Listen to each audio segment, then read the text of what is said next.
স্বাস্থ্যসেৱাৰ ক্ষেত্ৰত ঐতিহাসিক সফলতা এপলো এক্সেল কেয়াৰ হস্পিটেলৰ উজাকি পদ্ধতিৰে জটিল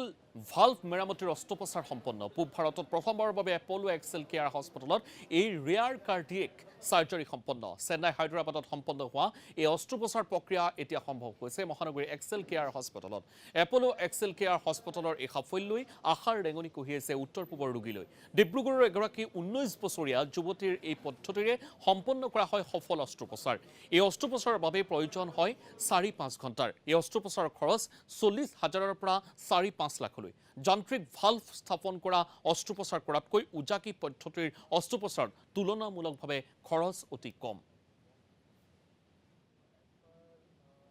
ওজাকি প্ৰচিডিউৰ যিটো এটা প্ৰচিডিউৰ ভাৰতবৰ্ষত নতুনকৈ আহিছে আৰু এইটো হ'ল এঅৰ্টিক ভাল্ভ যিটো হাৰ্টৰ পৰা ওলোৱা মেইন ভাল্ভটোৰ ৰিপেয়াৰ এটা প্ৰচিডিউৰ তাৰ আগতে এই প্ৰচিডিউৰটো আমি ভাল্ভ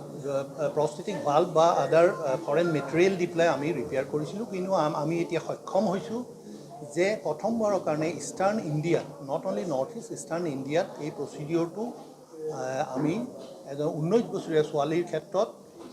অপাৰেট কৰি পেলাই ছাকচেছফুলি তেখেতক আমি ডিছচাৰ্জ দিব পাৰিছোঁ ভাৰতবৰ্ষত আজি 5 বছৰ আগতে এই প্ৰচিডিউৰটো